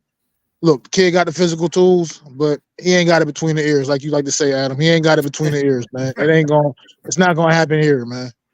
It's not gonna be some miracle all of a sudden. He's just gonna wake up this season in September and all of a sudden he's gonna be that guy. It's not gonna happen, man. So go get one of these top guys, man. Well, you got opportunity, man. Don't try to gamble. You gotta do what you gotta do. Fuck what anybody else think. So do you think it's smoke that they're going to visit these guys, or do you really legitimately think they're doing their due diligence because they're going to try to go get one of these quarterbacks? I think they're doing their due diligence, man. Look, like you said, man, these guys need to go out there and they got to get their own guy and try to build on this thing, man, and build this thing their way. Like they came in and they inherited Daniel Jones. That time is over, man. They gave him opportunity. It still didn't work out, even under them. So now they got to go get their own guy. I'm seeing people with all these weird, crazy scenarios. Look, Penix ain't gonna be there at 47. So if people thinking take him at 6. Like that, yeah, people thinking shit like that, it's just not gonna fly, man. And right now, people worrying about what other people think. It's not about that. It's about the New York Giants, man. It's about what's best for the New York Giants, man. Right. So you gotta handle what they gotta handle their business, man. They gotta get one of those guys because after those 6 guys, those top 6 guys, there's a major. It's a big drop off. I'm sorry, it is. Right. It's those 6 guys, and then after that, it's like you know what I mean. Now you're really just rolling the dice with anybody else. Let's bring up that point. Let's stay on there real quick, okay? Do you rather have a second-round receiver like a Xavier Legette, or would you rather have a second-round quarterback that might be Spencer Rattler? Like that's the trade-off that you're looking at. A guy that has potential upside to be a number 1 receiver, and a guy that you need to now develop a little bit more. Do you even have that time to do that? A first-round guy lets you have some leeway. A second-round guy, look at Sam Howell. That guy got cut and shipped off. If that guy were a first-round pick, do you think Washington's probably moving off? They're probably not. But because he was a 5th-round pick, they're like, oh, see you later, kid, even though you almost threw for 4,000 yards. See ya. Time to move on. I'm just saying, I meant to say, I'd rather have Xavier Legette than Spencer Rattler. You know what I mean? Don't you just love that? Because it kind of confirms everything for us. You know what I'm saying? It's like all these top teams picking at the draft is getting rid of the old laundry. Like, hey, see you. Hey, thank you, Justin. We see something better. Hey, thank you. Look at the top 3. Literally, is getting rid of their shit. Look at the Vikings. Even the Patriots got rid of Mac Jones. They said, "See ya." He went to Jacksonville. Sam Howell went to Seattle, and Justin Fields went to Pittsburgh. All those guys were 3 years within their contract, right? And then the Vikings trying to get back in the mix, and then the Falcons saying we're probably not going to get one, so let's go. I'm just saying, get Kirk Cousins. It all fucking makes sense. So to me, like I'm sitting here, and you're literally gonna tell me, Joe Shane, that you're gonna really ride with Daniel Jones, Tommy DeVito, and fucking DJ. Are we? and Drew Lock. Are you kidding me? Like, what are we doing? Like, I understand rolling with Jalen Hyatt because I can see some potential there, right? He's a little scared. You've rolled with Darius Slayton from now until so now we don't. Now he's no good anymore. Now I don't want to fucking use Darius Slayton and Wan'Dale Robinson. You drafted him, and your words were, Joe Shane, we have a plan for that guy. Well, okay, so that's a 2nd-round pick, a 3rd-round pick, and a guy you've invested money in fucking Darius Slayton.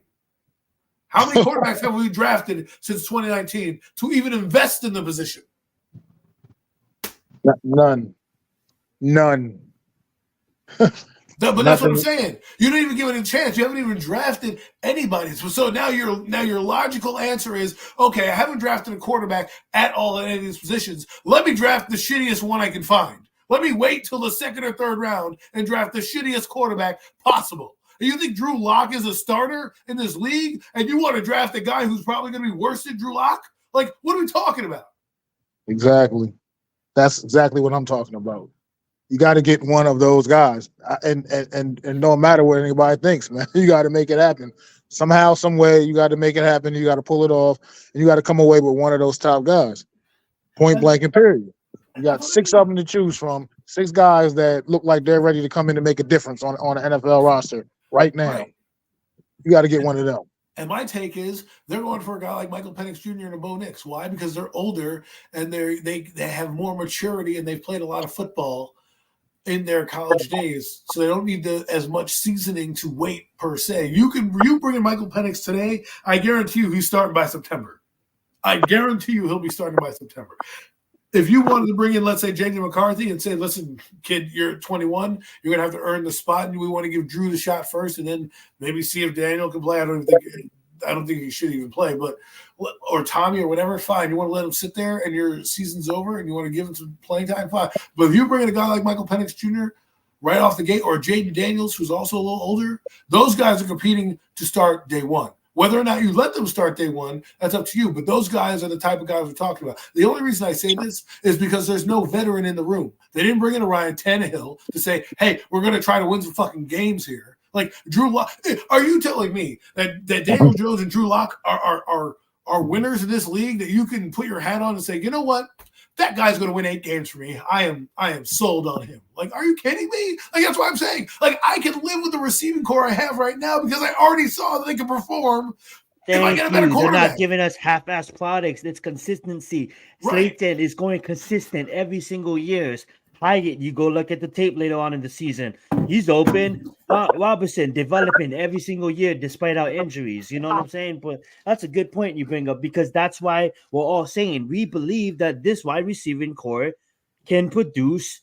We just need to give them time. And we're not done. We all know we're not done at wide receiver, but it doesn't need to be wasted. Yeah, I'm going to say the word wasted. It doesn't need to be wasted on a 6th round pick, on a 6th pick overall, because I don't mean to say wasted, but it's like I used this point last week. I'm going to use it again. Like Randy Moss really won the Vikings a Super Bowl. Calvin Johnson really won Detroit a championship. Like, let's get real, guys. It's the quarterbacks that. What you're missing out is those guys aren't those guys without Randall Cunningham throwing to Randy Moss or Tom Brady throwing to Randy Moss. Go look at Randy Moss's career, okay? You look at Randy Moss's career. When he went to the Raiders, he almost died. Not literally, but his career almost died with the Raiders because he went there and it was quarterback hell. He had like Kerry Collins in the back 9 of his career. Basically at the whole number 9. The Garrett Wilson point you brought up earlier is prime. That is prime. Right. Witnessed it before your eyes. Watch Aaron Rodgers come back and Garrett Wilson all of a sudden is a good receiver again. I called that guy 1,300 yards immediately when Aaron Rodgers walked it through the door. When Aaron Rodgers walked through, I said, that guy's getting you 1,300 yards. He's getting you Odell Beckham Jr. yards. Then you have fucking Zach Wilson who can't throw past his nose. And you got the guy barely climbed. The guy goes from rookie of the year to fucking an average receiver. Okay, that's the difference. You look at Jordan Addison. You look at these guys. You look at the DK Metcalf. They're not those guys without a quarterback. And it's so crucial. And I know that we, sit here and fight about it all day. And I know people are gonna laugh at us if the Giants pull the wool over our eyes and actually don't take a quarterback. I just think that's career suicide for them. It's just career suicide. Adam Penix is injury prone. As a coach, Coughlin said, he hasn't been injured the last 2 seasons, okay? I'm sorry. We drafted Daniel Jones, who's also injury prone. Can the guy play quarterback or not? You can't judge. You can't just say, well, because he's injured and hasn't been injured the last 2 seasons, that he's going to be injury prone. Well, I look at it this way too, because I've been saying this as well too. But when I really realize it is like I look at that shit, and he's cleared by most all these teams' doctors and the NFL staff that was there at the combine. So he's passing all the testers. So at the end of the day, there's a lot of kids that get injured in middle school and high school that ends up playing high level football. So I do kind of look at that, and I do kind of dismiss that point in my mind. And I'm not saying you have to think the way I do too, though, but I used to use that excuse until I realized like, well, this guy's getting cleared by doctors, so I'm gonna just stop talking. Well, the thing is this, right? Am I asking Penix Jr. to run? Like, no, I'm not. I'm asking him to throw the fucking football. I just need to. He's gonna have about Penix too is we need to know for sure that the people in front of him can block, because I don't want to ruin his career with a shitty offensive line. Well, the thing is, I don't want to do that. You take the quarterback position, and you need what you guys are missing out on is his pocket manipulation is what I'm worried about. The guy can pre and post snap. He can get the ball out of his hand. The quarterback can protect himself as well, right? He doesn't have to be reckless like Daniel Jones and not slide and try to put your head down at the goal line to run a linebacker over. Okay, I'm just saying, like. What you don't have to run a tush push when your neck is fucking broken. If you know what I mean, like doing dumb stuff like that is what's costing us things. So Michael Penix Jr., like if he goes on and plays 10 years and has a 10-year career, and I come back, and I may not know Tudo at this point, but maybe I have the show. I have no idea. I'll be 50 if I can still talk at that point. You know, you're gonna be able to talk, Adam. Who knows? But my point is, if I'm in 10 years watching Michael Penix and he's having a Hall of Fame career, I'm going to come back and go, hey man, I guess those injuries didn't do anything. Like you know what I'm saying? Like, I understand the concern, right? But you might you can't just say, well, he's going to be injured. Like, it's the same thing where... I don't think he's injured. I don't think he's saying that. I'll put it my way. I have Penix last on my list in the top 6 because of those concerns in myself. It is a little bit of the injury history, but not only that, it's all these other quarterbacks can operate and move. Not saying that Penix can't. I'm just saying that I think they move better with a bad offensive line. I think if you have a good offensive line in front of Penix, he's one of the best quarterbacks out of the bunch. Like, he's gonna be accurate every time. His deep ball is one of the best. He has a lot he checks a lot of boxes. But I just put him last on my list for us as the Giants. If he goes to a team like if he was on maybe the Falcons or the Dallas Cowboys or the Detroit Lions or the Browns have a pretty much good line too. Teams that have a good line, he's gonna be like CJ. You know what I'm saying? I predict him to be like CJ.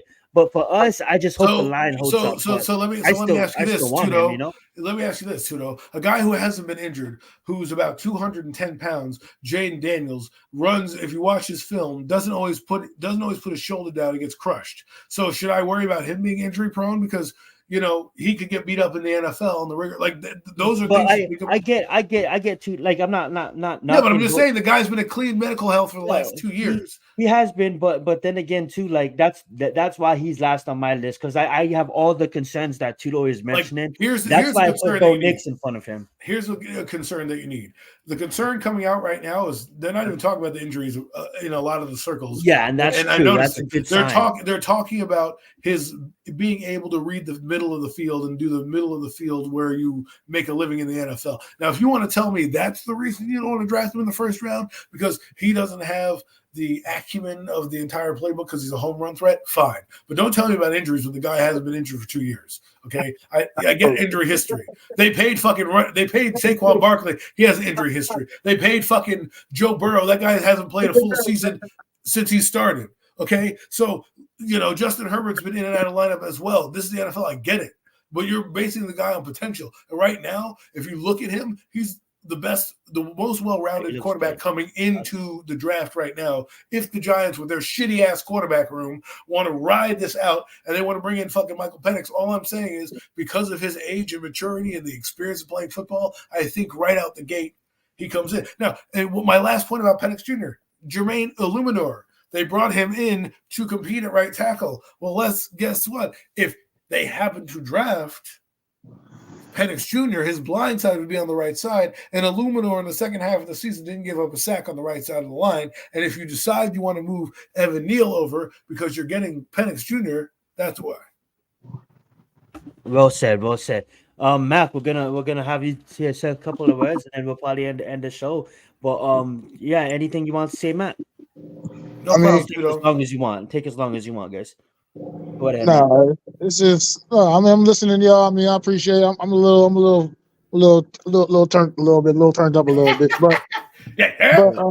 Respect. Tudo's always coming with that respect, though. That's love, Tudo. Listen, this is why we have this show. always been great. You just can't let the injury scare you. I agree with Adam 100%, man. You can't let the injury scare you. You got right now at this point, he's healthy now. Right now, he's got a clean bill of health.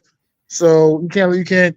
Everybody's injury prone in the NFL as far as I'm concerned, because anybody can get hurt any point in time, man. It don't matter who you are. And right about now, as long as that kid's healthy, he's a talent right now that I think the New York Giants could definitely use, man. You get an opportunity to get that guy, you got to make it happen. I mean, at this point, like it's like we just keep. I feel like I'm beating a dead horse, but you just can't overthink this. To me, at this point, why are you overthinking it? You know, it's a need.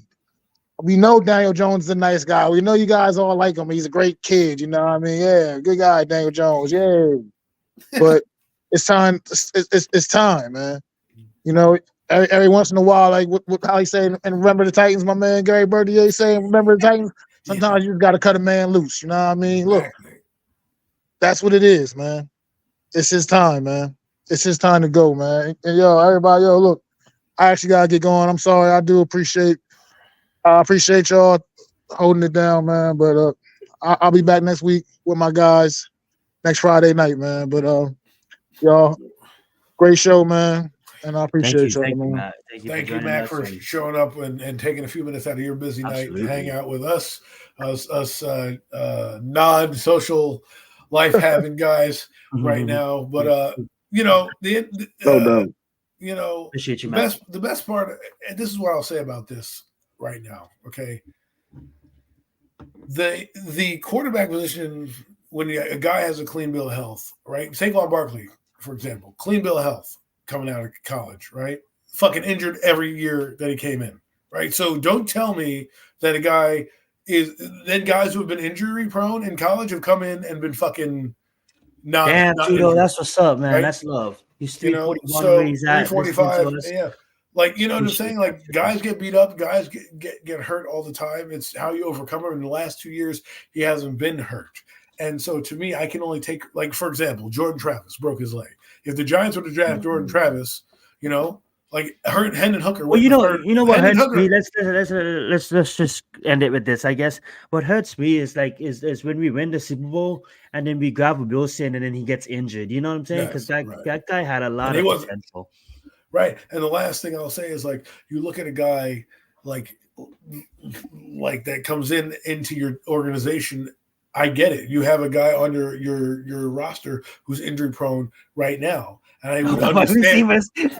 and I understand the apprehension to not, draft. But the Giants brought in injury prone Darren Waller. They have injury prone Daniel Jones. So I don't think injury prone Kenny Galladay. I don't think they're worried per se like we are about injuries, because they brought in so many guys who have been injured in his career. This guy has been healthy and sturdy, possibly one of the best prospects we have. I just say go get your quarterback, get your receiver in the second round. Don't worry about the optics. If you look around the league, the top 10 receivers in the league, only one of them was drafted in the top 10. Okay, that leads the league, and that's Amari Cooper. Everybody else was not a top 10 receiver or lower. The CeeDee Lamb was a first-round pick, but he was not a top 10 pick. Puka Nacua was rookie of the year, the fifth-round pick. Like, what are we talking about here? Like, this is what I mean. Are you guys in the World Cup? Is that what's happening July 20th? That's basically all I have to say is just get the quarter, because everyone's like for all those people who say wait till next year, what if the Giants win 9 games like Zion said? What are you going to tell me then? What are you going to tell me then if Daniel Jones is giving you mediocre numbers? Oh, we got to run it back with Daniel Jones again. Oh, we got to do this. Oh, we got to do that. Like, take your swing. We're in what Giant fans have to know is we're in rebuild mode. Even in 2025, I'm not asking for a championship. However, I know in 2025, the cap goes up. I know in 2025, there's going to be a receiver at some point that I can go spend money on, like there was with Calvin Ridley and fucking Drake London. But you know what those guys are doing? You can always you got a Drake London in the second round. Okay? I think it was a second round pick, if I'm not mistaken. Let me just double check that for you. And while you check that out, I'm gonna say this too. I mean, like, that opens up a whole different conversation, because I mean, like, yeah, they may be lying in front of the camera. Maybe some of them may be trying to tell the truth, but he was top 10 pick. Sorry, top 10 pick. But if you look at it too, like, say we get a JJ, we get a Penix, we get a Drake, we get one of these top quarterbacks. I meant Michael Pittman Jr. Sorry, Michael Pittman. Yeah, absolutely stud. Getting paid from. But look at this. Look at Drake London. Look at Drake London. Okay, Drake London top eight pick, right? Top 8 pick. Mm-hmm. Listen to these numbers. He played 17 games in 2022, his rookie year. He had 866 yards, 12-yard average, and 4 touchdowns. Okay, Garrett Wilson was rookie of the year. Better numbers out the gate, and he was a top 10 pick. All right, his year number 2 with Desmond Ritter. 16 games started, 69 receptions, 905 yards, 2 touchdowns. Okay, that's a guy that's picked in the top 8 for USC. All I'm saying is this is the guy. This is what I'm talking about. You saw the quarterback situation in Atlanta. That's what they got into the top 10 pick of their quarterback. Right now, this guy with Kirk Cousins, you better get him on your fantasy team because he's about to blow the fuck up. I think you absolutely made a lot of good, solid points throughout the whole show, and I thank you for getting in deep, because a lot of the times people come with their points. Like we talk on Twitter, you may talk to people on Twitter, and they don't really go as deep as you went on, and I love that about you. You know what I'm saying? That being said, too, we're gonna pray for your victims. It kind of opens up the whole other dimension of we get a Drake May, we get a I'm going to call you a Penix or one of these quarterbacks. You know what I'm saying? It opens up, what if they do go and they have a pretty mediocre first year, bro? You know how much wide receivers that's going to be on the market, that's going to be coming in, that's going to be wanting to play with these young quarterbacks. I don't think these wide receivers are excited to play. Not to mention the merchandise. They're not. They've said it. They've been subtle hints about it. Look, these guys want to cook too. They want to get paid. They know that their stats matter. I just gave you Drake London, who's had no good quarterback, on his roster. Watch that guy blow up this year. Watch him explode. Quarterbacks matter. That's how we're going to end the show with quarterbacks fucking matter. Go get your quarterback so we can enjoy the damn games. Go get your quarterback. Thank you guys so much, everybody, for joining us tonight. Tudo, Nomads, everybody that was in the chat. Mac, I understand you have to deal with some stuff right now, but hey, appreciate you stopping in for the time that you had. We're always going to hold it down for you, man. Appreciate you for stopping by. Everybody, guys, Tudo, Nomads, you guys all been in the chat. That being said, I'm Adam Costas. I'm Zion Zenith. That's Adam Costas. Thank you guys so much, for real. That's love, bro. Putting up first up for Jeff. Automatic, you know what I'm saying? Always here debating us. It may not be in the flesh, but we know he's always looking down and watching over us. That being said, guys, we're going to end the show on this note. You guys have a good one. Let's get it.